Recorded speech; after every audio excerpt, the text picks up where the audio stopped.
Malay music, Malay music, Malay music, Malay music, Malay music. यहाँ हर कदम कदम पे धरती बदले रंग, यहाँ की बोली भी रंगोली साथ रंग। यहाँ हर कदम कदम पे धरती बदले रंग, यहाँ की बोली भी रंगोली साथ रंग। धानी पगड़ी पहने मौसम है नीली चादर सारे अंबर है, नदी से गहरी हरा समंदर है सकीना इस रंगीला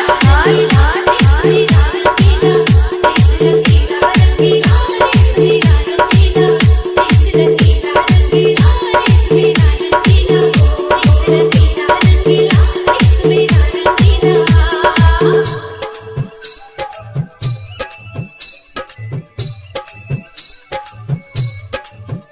वंदे मातरम वंदे मातरम वंदे मातरम वंदे मातरम।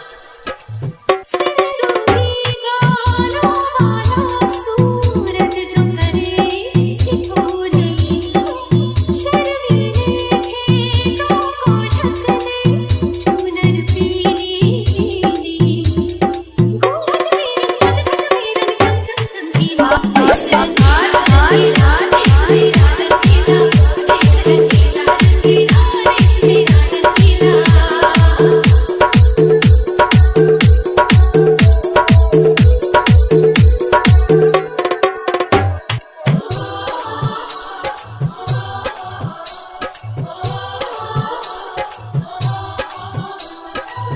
अबीर गुलाल से शहरे यहाँ मुस्कानों की टोली, रंग हंसी में रंग खुशी में रिश्ते जैसे होली।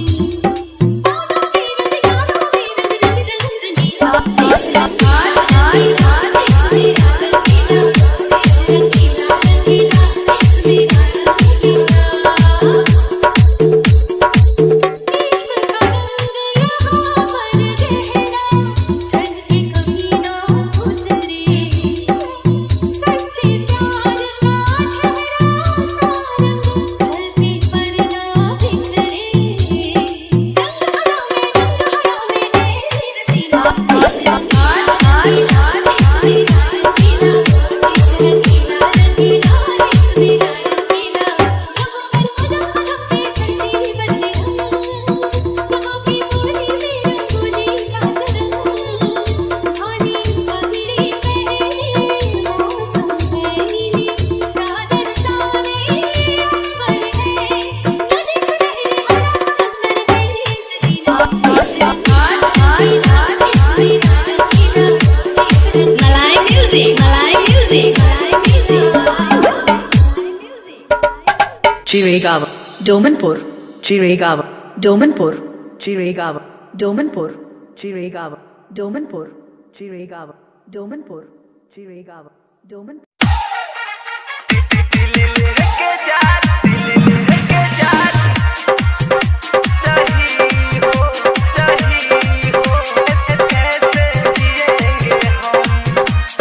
डीजे रुपेश राज, बसंतपुर चौक, जयपुर रोड, मुजफ्फरपुर। दिल लेके जा रही हो कैसे जिएंगे हम, दिल लेके जा रही हो कैसे जिएंगे हम, दिल लेके जा रही हो कैसे जिएंगे हम। जब याद तेरी आएगी, जब याद तेरी आएगी, रो रो भरेंगे हम।